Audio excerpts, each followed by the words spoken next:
What's up, everyone? Welcome back to another edition of BKNY Hoops. If you are new to the channel, I'm your host, as always, Rashid White. All right, let's not waste any time. Let's get into it. You guys see the actual graphics. You see the thumbnail. ESPN leaves Cam Thomas off the top 100 players. Man, it just doesn't get any better for this guy here. I mean, I seen my last video. This dude is just destined for China, man. I mean, even ESPN is like straight up and down disrespecting Cam Thomas. There is value in Cam Thomas. It's not like he doesn't have any kind of value whatsoever, right? It's just not the value of leading the team 82 games plus leading this team to a championship. All we got to do is just really compare him to his counterparts, right? Even in his own draft class. And there's guys that, you would want, like, Scotty Barnes, guys that are two-way players, guys who are average NBA height, guys who are better shooters. So, is this a disrespect or is this not a disrespect? As ESPN actually got it right. So this article comes from Brooklyn Nets on SI, and they believe that Cam Thomas should be on that list, right? So again, it's just not about better, right? We know Cam Thomas in terms of a scorer. He and a tough shot maker. He's really, really good. Like, he's better than a lot of other people when it comes to that, like in the league. But again, it's about value to a team, not just about scoring and let's get into the actual article here, man. So I see it over here. This comes from Brooklyn Nets on SI. Nets star Cam Thomas snubbed off of ESPN's top 100, man. Damn, man. And we're going to get into Cam Thomas. Supposedly, there's a new and improved Cam Thomas. He's leaner. He's been great in training camp. We're going to go into some clips in about 3 minutes. Bear with me. And let's get into this article. Let's get into the actual good parts of the article, man. Let's not waste any time here. All right, so it says this season should be a wash for Brooklyn in terms of competitiveness, but this team still has a solid talent that should attract people to games. The organization traded for Michael Porter Jr. this summer, who should see even more of an increase in scoring, despite his 18.2 points per game last season on efficiency. All right, so I like Michael Porter Jr., but he's not a guy that, oh man, I gotta go pay to see, right? He's not one of those type of guys. He's really, really a great high-end role player. We're going to get into a live stream. We're going to talk about Michael Porter Jr. We're going to look at who the offense should really revolve around. Because, like, even in a contract season, the Nets really plan on running their offense through Michael Porter Jr., right? So, can Cam Thomas give you, let's say, and you guys know how much I hate D'Angelo Russell. But D'Angelo Russell, in terms like an offense, right? He's an excellent catch and shoot player. He's able to score off of 1 to 2 dribbles. Now, Cam Thomas, he needs 4 dribbles, 5 dribbles, really just to score. And then when you look at the shot clock, then and he doesn't make those shots. It's really, really bad. He doesn't put pressure on the defense.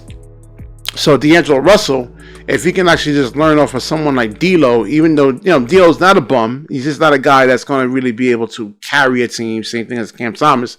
But in terms of value, right, his ability to catch and shoot, get someone to do a hard closeout on his 3-point shots, because his catch and shoot threes is like 38%. He's able to put the ball on the floor, either 1 dribble pull-up, 2 dribble pull-ups, and that will bring normally, let's say if this is the corner, and if he can consistently hit that 1 dribble pull-up, 2 dribble pull-ups, that should bring whoever's protecting the rim, outside to D'Angelo and really try to challenge that pull-up shot. If he can make 8 out of 10, which I don't think D'Lo really does. I think he makes maybe 6 out of 10. But if you can make 8, 9 out of 10 from that 17-foot area right there, that could bring the rim protector out, and it will open up things for your center in terms of a lob on the offensive end right there, man. But Cam Thomas doesn't really do that. So it's just really ISO, score. Man, this is not ball's life. You got to play team basketball. Good teams that actually really win, it's off of ball movement and player movement. Right? You know, so the ball moves faster than what any player can actually move. Okay, so it says over here the Nets. All right, yeah, the Nets will also see return of Cam Thomas after a murky offseason. Once a restricted free agent, there was a bit of rift between Thomas and Brooklyn in terms of a new contract, which resulted in the 23-year-old taking $6 million, taking the $6 million qualifying offer. Nevertheless, he averaged 24 points a game last season and should replicate that production this year. Not so fast, right?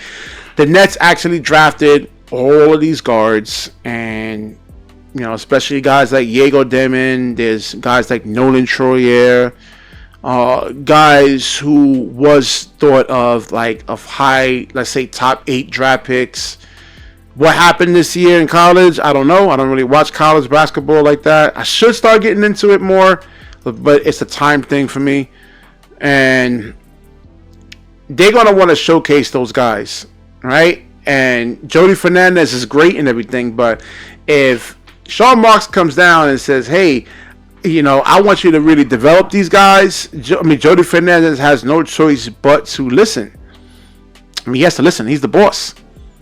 I mean, you can't go against Sean Marks and then you get fired and now you're blackballed and you can't get another job anywhere, man. So we got to see if the Nets are really going to prioritize Cam Thomas as a starter. They already said they're going through Michael Porter Jr., who they're going to run the offense through, right? So they have to, like, Cam Thomas is going to have to really kind of score if he's starting, you know. I don't know if they bring him off the bench or not. I'm not sure. But if he actually starts, he's going to actually have to learn to score within 1-2 dribbles. It seems like because of efficiency, they value Michael Porter Jr. better. They feel like he's more of an efficient scorer. And we're going to get into Michael Porter Jr. I'm going to try to get a live stream in Saturday night. Saturday morning now, but like Saturday night, I'm going to try to get a live stream in. And it says the 27-year-old deserves his flowers and rankings within the top 100. Porter Jr. has displayed efficiency and production with the Denver Nuggets despite taking a back seat to Nikola Jokic, Jamal Murray, and even Aaron Gordon at times. However, Thomas not making this list is wrong. And it says over here the NBA is a league based on roles, so whether a star scorer or 3-3 guy will be rewarded with money and recognition. Let me see. I will wrap this video up. Definitely like, comment, subscribe, and share the actual channel there. Share the show out. And when you share, the universe certainly shares back with you. Peace.